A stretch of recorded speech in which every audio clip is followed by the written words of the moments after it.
Ésaïe,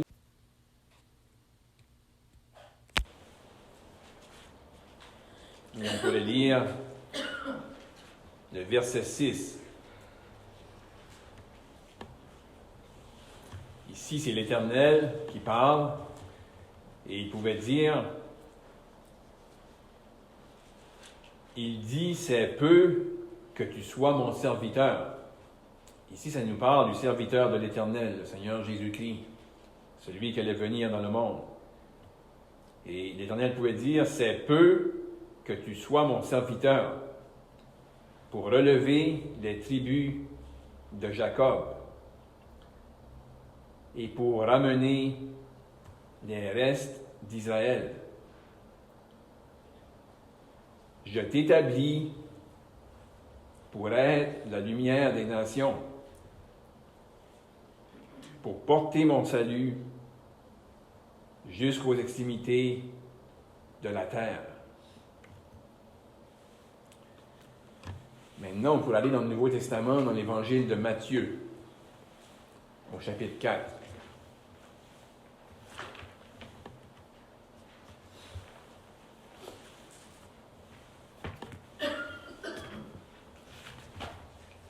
Matthieu, chapitre 4, nous allons débuter la lecture au verset 12.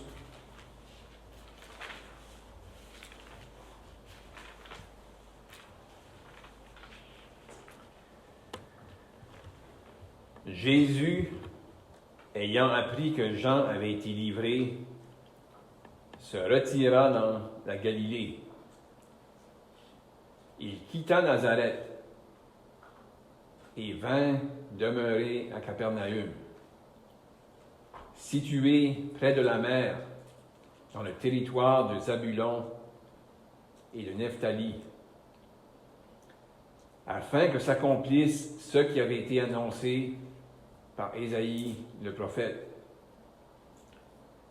Le peuple de Zabulon et de Nephtali, de la contrée voisine de la mer, du pays au-delà du Jourdain et de la Galilée des païens.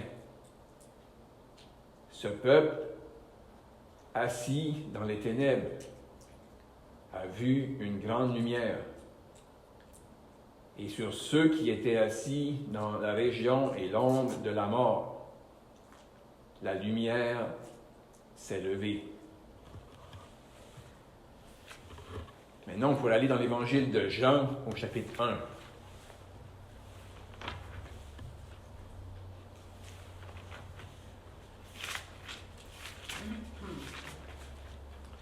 Jean chapitre 1, nous allons lire à partir du verset 1.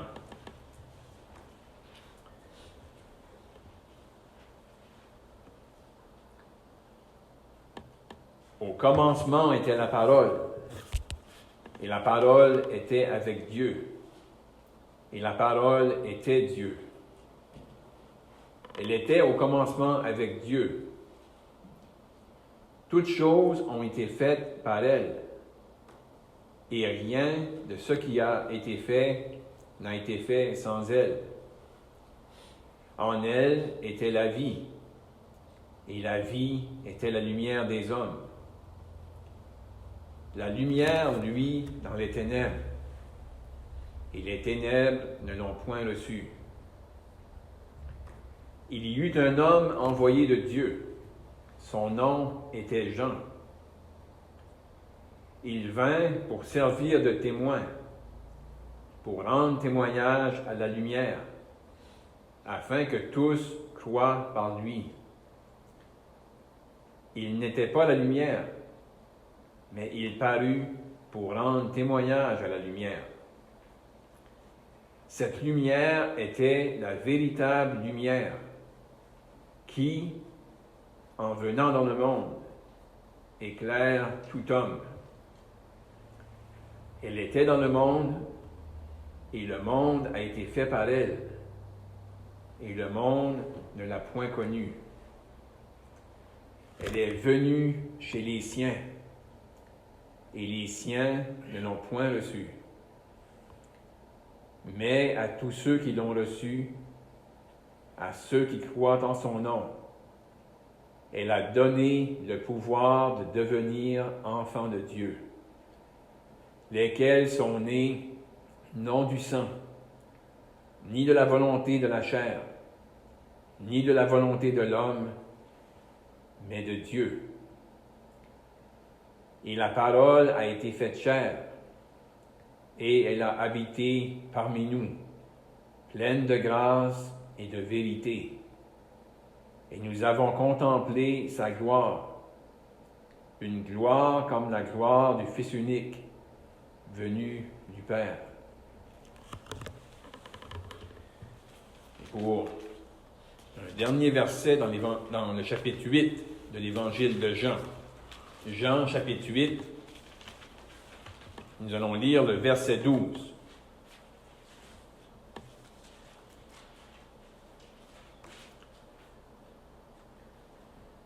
Jésus leur parla de nouveau et dit, « Je suis la lumière du monde.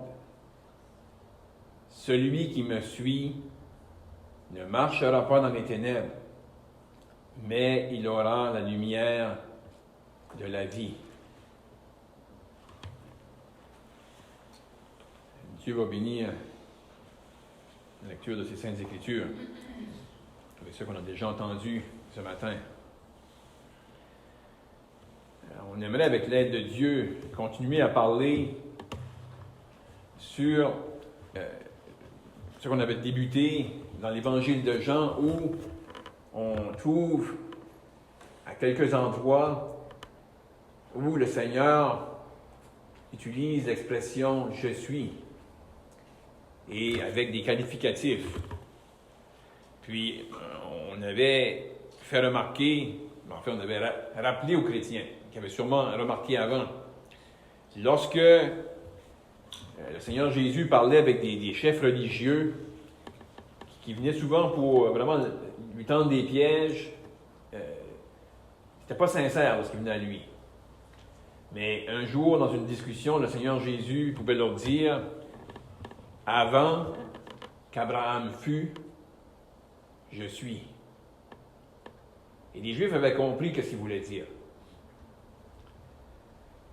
Il existait avant Abraham. Et le fait que le Seigneur utilisait, le Seigneur n'avait pas dit avant qu'Abraham fût, j'étais, mais avant qu'Abraham fût, je suis. Et les Juifs qui étaient habitués, qui lisaient constamment l'Ancien Testament, puis qui pouvaient sûrement faire le lien lorsque Moïse avait parlé avec Dieu, puis disait, Dieu qui voulait envoyer Moïse pour délivrer son peuple, si on me demande qui t'envoie. Et là, Dieu avait dit, tu leur diras, c'est « je suis » qui t'envoie. Et ce mot-là, « je suis », c'est un mot qui veut dire qu'il n'y a pas de commencement. Il a tout le temps existé. Et le Seigneur Jésus pouvait dire à ces hommes-là, religieux, avant qu'Abraham fût, je suis. Puis, on voulait faire une sorte de parallèle, mais vraiment avec l'Ancien Testament et le Nouveau Testament. Mais là, on va s'attarder juste au Nouveau Testament parce que vraiment, c'est trop vaste. Mais on voit dans l'Ancien Testament comment l'Éternel, le je suis, il pouvait ajouter des qualificatifs à son nom pour se faire connaître, se révéler. Et là, dans l'Évangile de Jean, de la même manière, on trouve à plusieurs reprises le Seigneur Jésus dire « Je suis ». Puis vraiment, quand on s'arrête à ces paroles-là, il faut qu'on vienne à la conclusion qui est Dieu. Il n'y a pas quelqu'un d'autre qui peut parler comme ça, qui peut prononcer ces paroles-là avec assurance. Et on avait considéré la dernière fois comment le Seigneur Jésus disait, il pouvait dire avec assurance, « Je suis le pain de vie. Celui qui vient à moi n'aura jamais faim, celui qui croit en moi n'aura jamais soif. » Celui qui allait rassasier, celui qui allait remplir quelque chose dans l'être humain que personne d'autre pouvait faire. Puis chacun de nous qui sommes sauvés, on a passé par là. Comme que Pierre pouvait dire, « Si si vous avez goûté que le Seigneur est bon. On a cru en lui. Et le moment qu'on a cru en lui, on savait qu'il n'y a rien d'autre. Il n'y a rien d'autre d'inégalable. On n'a rien besoin d'autre. On est totalement satisfait, rassasié avec lui. Maintenant, c'est possible. C'est possible de goûter à d'autres choses. C'est possible parfois d'être éloigné. Mais ça n'enlève rien à la vérité, qu'il n'y a rien d'autre. Il n'y a personne d'autre qui peut remplir le cœur. Il n'y a personne d'autre qui peut remplir ce besoin-là qu'on a pour le salut et ce besoin-là pour nous aider à continuer, nous faire grandir, nous maintenir en communion avec Dieu. Et là, maintenant, le Seigneur Jésus, on arrive à la deuxième mention, si on pourrait dire, de « Je suis » dans l'Évangile de Jean, où là, le Seigneur Jésus va dire qu'il est la lumière du monde. Puis, on a lu à deux endroits dans le livre d'Ésaïe, en relation avec ça. Parce que c'est comme qu'on l'a vu dans le début de l'Évangile de Jean, qui présente le Seigneur comme la lumière. Ça nous dit qu'il est venu chez les siens, et les siens ne l'ont point reçu. Dans le livre d'Ésaïe, il y avait une prophétie qui avait été annoncée par Ésaïe.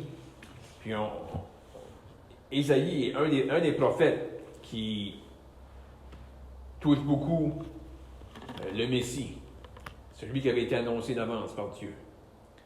Et comment Ésaïe, de la part de Dieu, pouvait parler d'un temps où ceux qui étaient assis dans l'ombre de la mort, il parlait de la région de Nephtali, de Zabulon, et comment ces gens-là allaient voir une grande lumière. Des gens qui étaient dans les ténèbres, et qu'une lumière allait se lever. Et là, on a vu dans l'Évangile de Matthieu l'accomplissement de cette prophétie-là. Mais plus loin dans Ésaïe, là, il parle non seulement, au chapitre 9, ça parlait, on va dire, d'une région bien spécifique, les gens de Nabulon, de Nephtali. Eux, ils allaient voir une lumière se lever parmi eux, qui était le Seigneur Jésus. Mais là, Ésaïe, au chapitre 49, là, il parle de la part de l'Éternel. Puis là, il va révéler quelque chose de plus grand.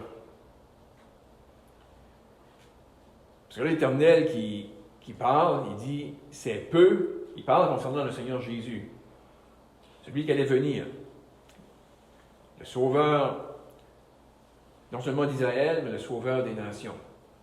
Il dit, c'est peu que tu sois mon serviteur pour relever les tribus de Jacob et pour ramener les restes d'Israël. Je t'établis pour être la lumière des nations, pour porter mon salut jusqu'aux extrémités de la terre. Et Isaïe avait annoncé ça d'avance, puis les Juifs, je ne sais pas ce qu'ils comprenaient, mais les Juifs passaient là-dessus, et sûrement qu'ils ne réalisaient pas qu'est-ce que l'Éternel disait. Parce qu'on voit même l'apôtre Paul va utiliser ce passage-là lorsque les Juifs comme nation rejettent le Sauveur, puis qu'il va dire on va se tourner vers les nations. Les Juifs, c'est comme si les nations n'existaient pas. Et pourtant, l'Éternel avait parlé par Ésaïe le prophète, puis il avait mis ça clair que celui qui allait sauver Israël allait être aussi le sauveur des nations. Il allait être la lumière des nations. Il allait porter son salut jusqu'aux extrémités de la terre.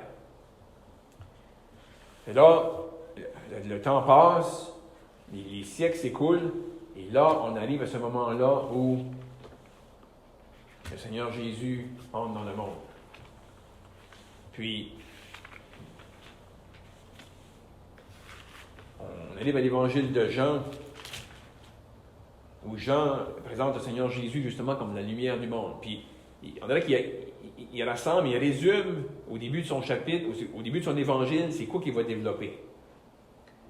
Parce que ce qu'on amène ce matin, qu'on regarde à ces passages-là qui pointent à la déité du Seigneur Jésus, bien, Jean, dans son introduction, il met clair.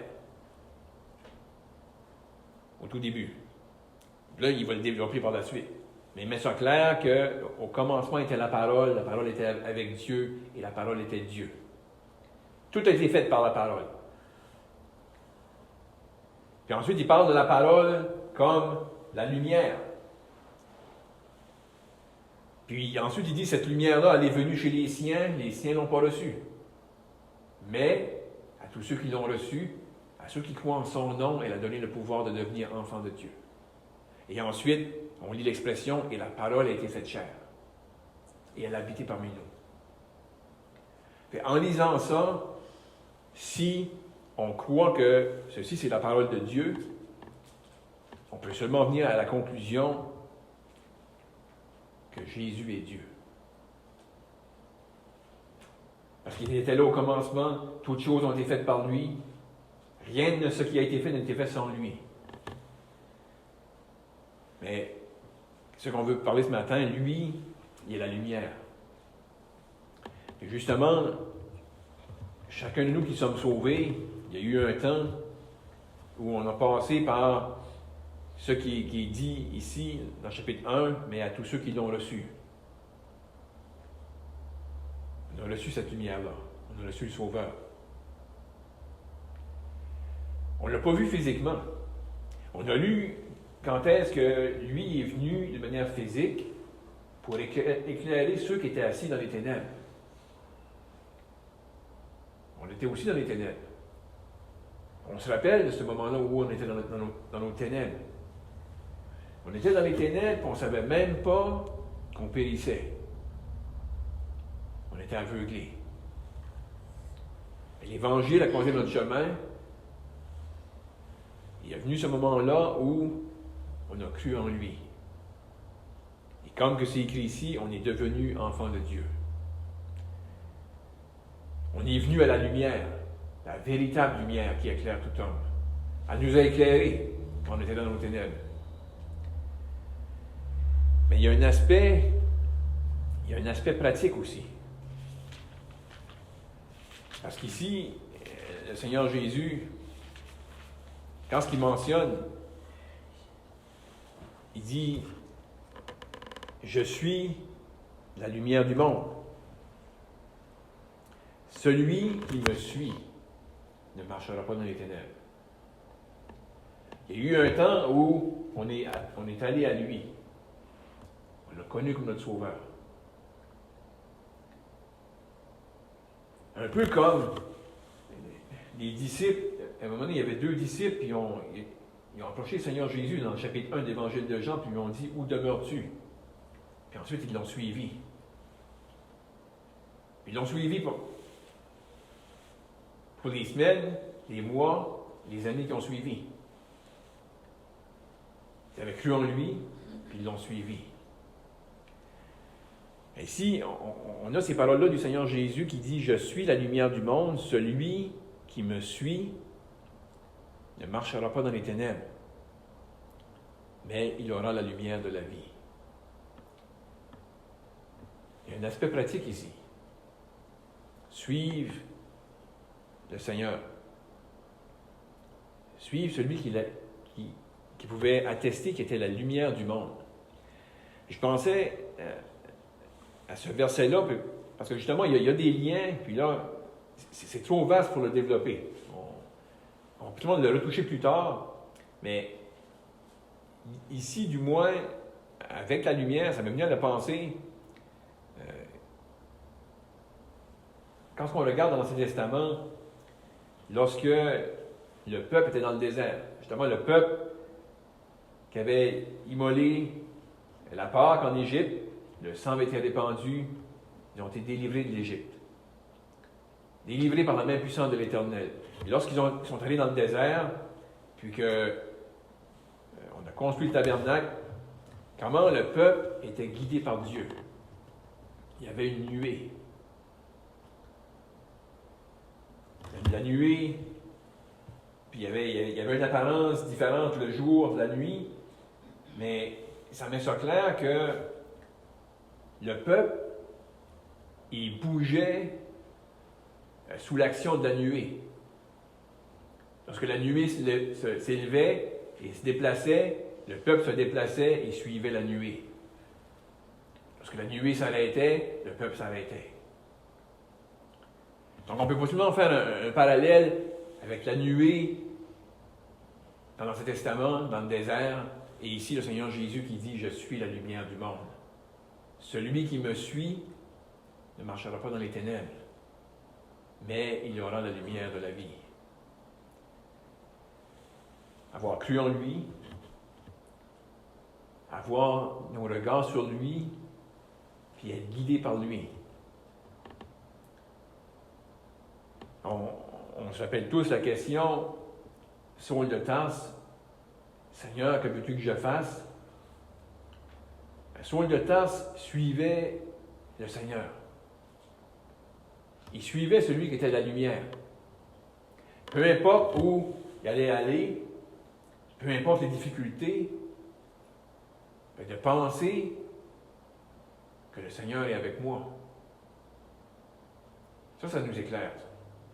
Quand on arrive dans une situation, puis au regard humain, ça pourrait être intriguant. Pourquoi on est dans ces circonstances-là?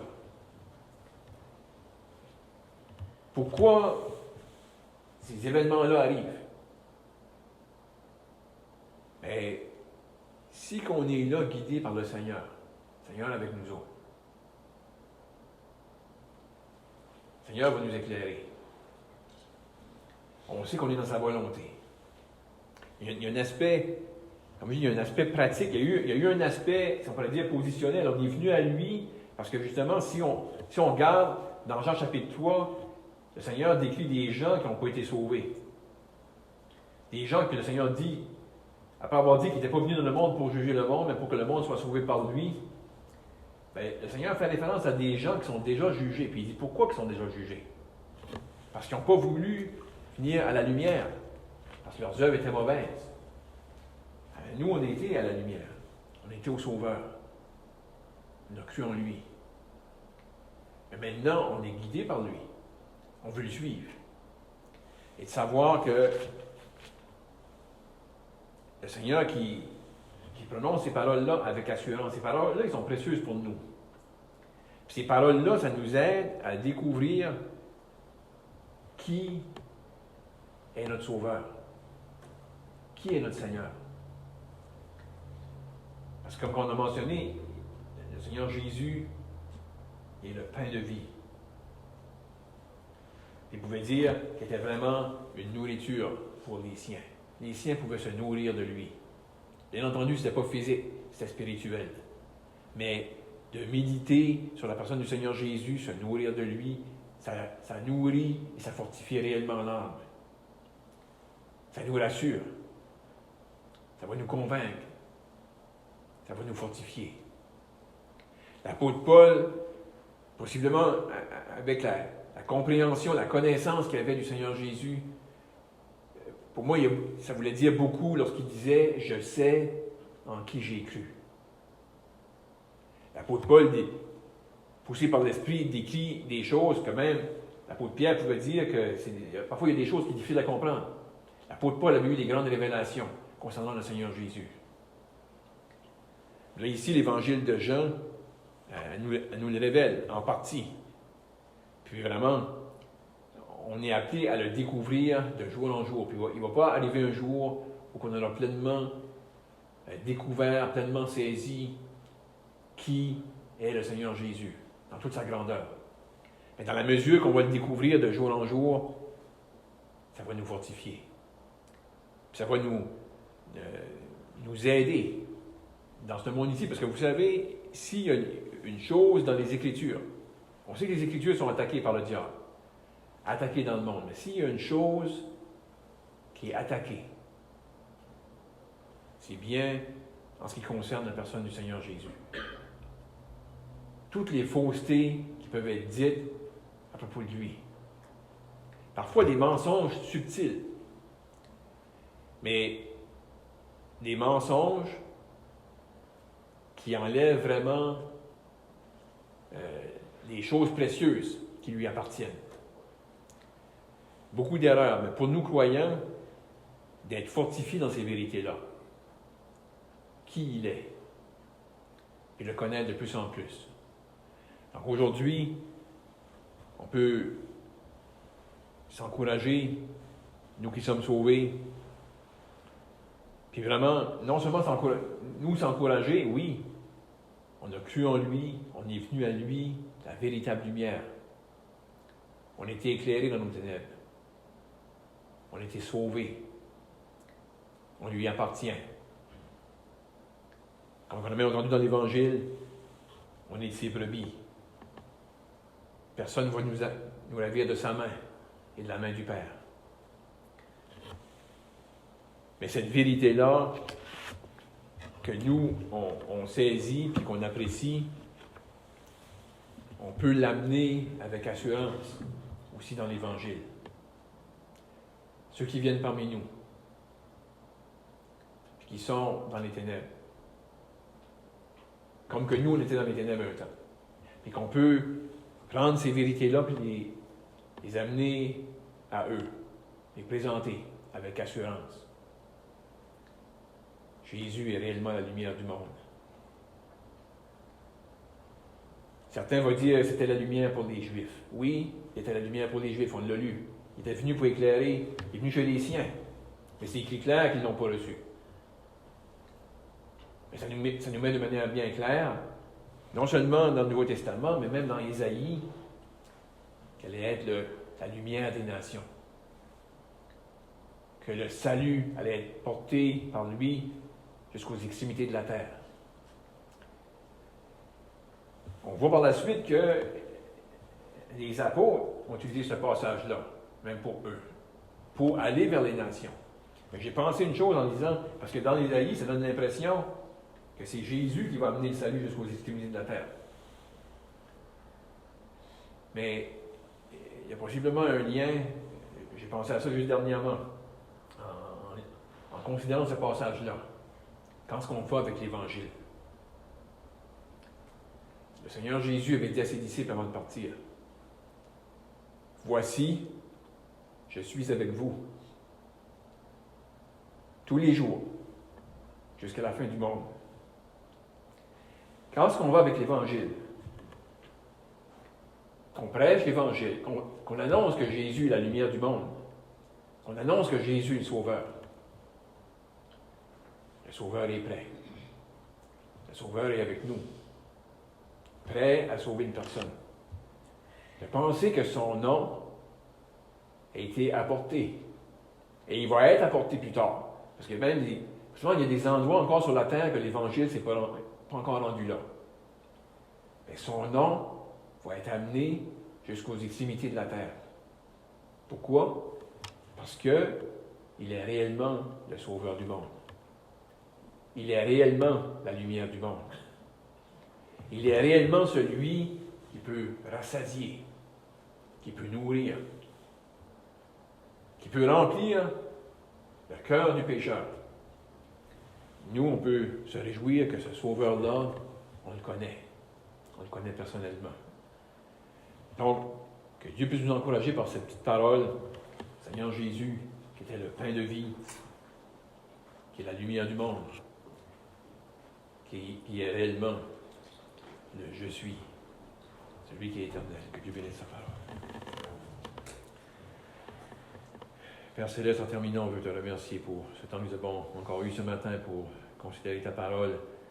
Et on veut te remercier pour le Seigneur Jésus, celui qui est venu dans ce monde et comme lui-même pouvait le dire, qu'il était venu pour faire connaître le Père, pour révéler le Père, et comment il pouvait dire à Philippe, qui était près de lui, qu'il avait été si longtemps avec eux, qu'il n'avait pas encore connu, et il pouvait dire, celui qui m'a vu a vu le Père.